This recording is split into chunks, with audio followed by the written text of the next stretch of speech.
युवराज वैशाली एक दूसरे के करीब आ गए थे। शौर्य अब वैशाली को देखकर चहक रहा था। तभी उसने नम आंखों से अपनी माँ के सीने में चेहरा छुपा लिया और उसमें कुछ खोजने लगा। ये महसूस होते ही वैशाली का तो शर्म से बुरा हाल हो गया। तभी उसकी नजरें युवराज से मिली तो युवराज भी इस सिचुएशन को देखकर अनकंफर्टेबल हो गया और उसने उसकी तरफ पीठ कर ली। नीलेश जी को किसी ने बुलाया था, इसीलिए वो वहाँ से चले गए थे। तभी शौर्य की इस हरकत पर सुमित्रा जी की आंखें भर गईं। आखिर शौर्य था तो 1.5 साल का बच्चा ही, जिसे इस वक्त अपनी माँ के दूध का पोषण सबसे ज्यादा चाहिए होता है। वैशाली शौर्य को लेकर अपने कमरे में चली गई तो खुशी भी उसके पीछे चली गई। आज युवराज को महसूस हुआ कि शौर्य की जिंदगी में किसकी कमी थी। जब वो भूखा रोता था तो उसे सबसे ज्यादा माँ की जरूरत होती थी, लेकिन अब उसके पास भाभी नहीं थी। और युवराज ने आंखें बंद कर ली तो उसके सामने एक मंजर तैरने लगा। वादा करो युवी, शौर्य को तुम अपना बेटा मानोगे, कभी पता लगने ना देना कि तुम उसकी चाचू हो। खून से सनी मधु दर्द में तड़पते हुए युवराज की गोद में सर रखकर अपनी आखिरी सांसें ले रही थी। मैंने तुमको हमेशा देवर नहीं बल्कि बेटा माना है। आज मैं तुम्हें अपने बेटे की जिम्मेदारी दे रही हूँ। वादा करो मुझसे ज्यादा तुम उसका बहुत ख्याल रखोगे। युवराज उन्हें इस हालत में देखकर रो रहा था। तभी वो कांपते होठों के साथ बोला, मैं वादा करता हूँ भाभी, और हम अभी हॉस्पिटल चल रहे हैं, आपको कुछ नहीं होगा। मधु ये सुनकर मुस्कुरा दी और तभी उसकी सांसें रुक गई तो युवराज उन्हें हिलाते हुए बोला, भाभी उठिए ना, भाभी प्लीज, भाभी आंखें खोलिए। तभी ऋषभ ने उसके कंधे पर हाथ रखकर कहा, चली गई वो हमें छोड़कर। ये सुनते ही युवराज की चीख निकल गई, भाभी। कुछ देर बाद युवराज अपनी सोच से बाहर आया तो उसने देखा कमरे में वैशाली शौर्य को अपने सीने से लगाए हुए उसके सिर को सहला रही थी। उधर दूसरी ओर ऑस्ट्रेलिया में रुद्र फ्रस्ट्रेट होकर बोला, तुमसे एक इन्फॉर्मेशन निकालने को बोला था और तुमसे वो भी नहीं किया जा रहा। आखिर तुम्हें किस बात के लिए रखा गया है? तभी उसका असिस्टेंट डरते हुए बोला, सर हमने बहुत पता लगाने की कोशिश की लेकिन उन्होंने इन्फॉर्मेशन काफी सीक्रेट रखी है। रुद्र गुस्से में उसका कॉलर पकड़ते हुए बोला, गेट आउट। असिस्टेंट घबराकर शर्ट ठीक करते हुए बाहर चला गया। कुछ देर बाद गेट पर फिर से दस्तक हुई तो रुद्र चिल्लाया, अब कौन है? क्यों हमें डिस्टर्ब कर रहे हो? बाहर से उसकी वाइफ संजना घबराते हुए अंदर आकर बोली, हम हैं। रुद्र ने उसे गुस्से से भरी आवाज में कहा, तुमसे किसने बोला था यहाँ आने के लिए? हमने कहा ना हमारी पर्सनल या प्रोफेशनल लाइफ में दखल मत किया करो। तुम्हें पत्नी का दर्जा दिया गया है, उसी में ही खुश रहो, उससे ज्यादा की उम्मीद मत रखो। संजना उदास होकर बोली, हमने ज्यादा उम्मीद रखने की बहुत कोशिश पहले ही छोड़ दी है। हम यहाँ इसीलिए आए हैं कि कृष आने वाला है। ये सुनकर रुद्र ने गुस्से में कहा, कृष का नाम लेकर मुझे इमोशनल मत करो। तुम जानती हो कि सिर्फ कृष की वजह से ही मैं तुम्हारे साथ हूँ।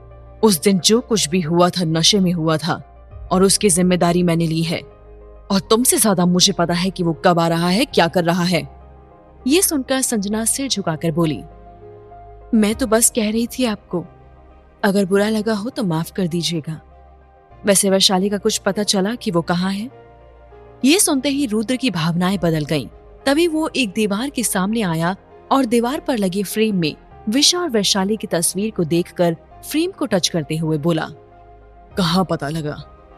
10 साल पहले जब ये पता चला कि हमारी वैशाली जिंदा है तो हमारी उम्मीद जागी थी कि हमारे प्यार की अमानत हमारी बेटी हमें मिल सकती है। ये कहते कहते रुद्र यादों में चला गया। 10 साल पहले रुद्र स्टडी रूम में काम कर रहा था। तभी उसके पास एक अननोन नंबर से कॉल आया था, जिसे रुद्र ने पहले इग्नोर किया, फिर फोन उठाते हुए कहा, कौन? तभी दूसरी तरफ से आवाज आई, तुम्हारी बेटी जिंदा है, क्या तुम जानना नहीं चाहोगे कि वो कहाँ है? ये सुनते ही रुद्र अपनी जगह से उठकर खड़ा हो गया और बेचैन होकर बोला, कहाँ है मेरी बेटी? देखो अगर तुमने झूठ बोला तो तुम जिंदा नहीं बचोगे। दूसरी तरफ वाले शख्स ने सीरियस आवाज में कहा, झूठ बोलने के लिए नहीं, सच बताने के लिए कॉल किया है। उस स्मॉल अटैक में तुम्हारी बेटी जिंदा बच गई थी और उसे बचाने वाला कोई और नहीं, वही विशा का भाई है। क्या अब भी तुम्हें कोई प्रूफ चाहिए? अगर चाहिए तो मैं उसकी फोटो भेज सकता हूँ। ये कहकर उसने फोन कट कर दिया और व्हाट्सएप पर उसकी फोटो सेंड कर दी। तभी रुद्र ने जैसे ही उसकी बेटी को देखा उसकी आंखें भर आईं। तस्वीर में उसकी नन्ही सी गुड़िया वैशाली थी। उस दिन से रुद्र वैशाली का पता लगाने लगा, लेकिन उसे विशा के भाई का कहीं आता पता नहीं चला। रुद्र ने उसे ढूंढने में जमीन आसमान एक कर दिया था, लेकिन वो अंत तक उसे ढूंढ नहीं पाया था।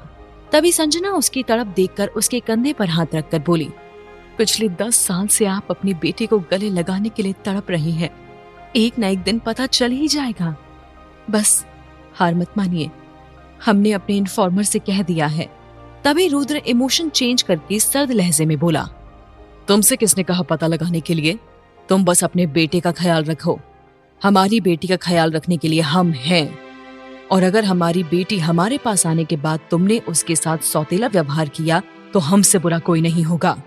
संजना की आंखें भर आई और उन्होंने रोते हुए कहा, रुद्र, क्या तुम हमें जानते नहीं हो?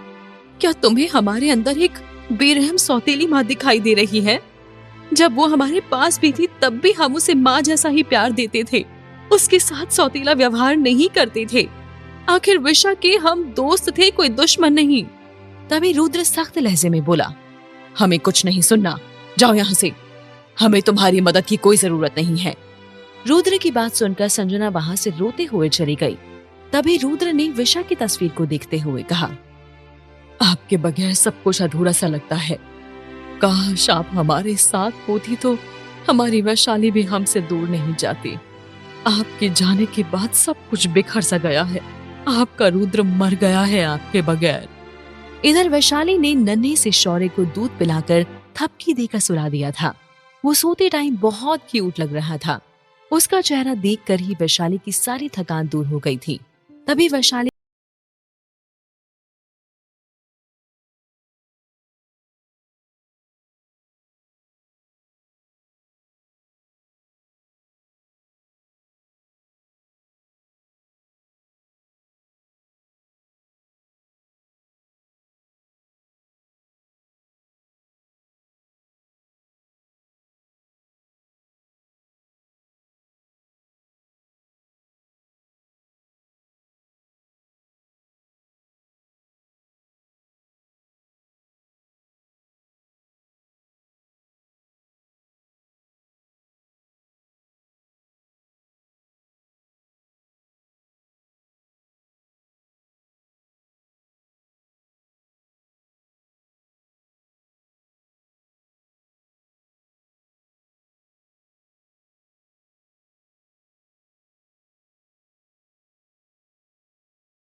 ने झिझकते हुए कहा, कैसे जाएं? हमें नहीं जाना। वैसे ही उस बात से शर्मिंदा है जो हॉल में हुआ। खुशी उसे देखकर शरारत से बोली, वो सब तो आगे नॉर्मल है। अगर तूने इतनी लाज शर्म रखी तो वो तेरे पास कैसे आएंगे? तभी वैशाली ने उसके गले रखकर कहा, थैंक यू खुशी।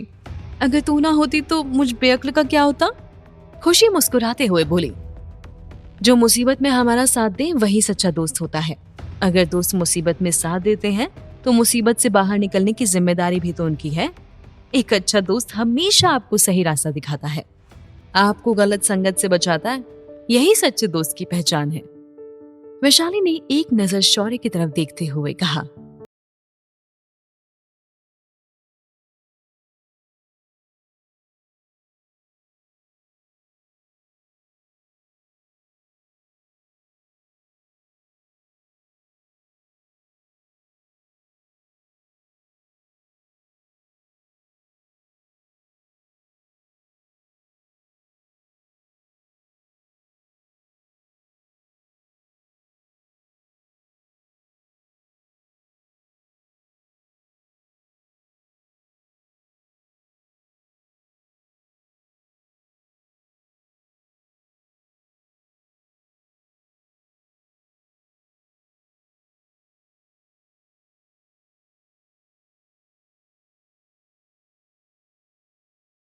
बढ़ाया, युवराज सख्ती से बोला, आप हमारे खिलाफ कभी मत जाना।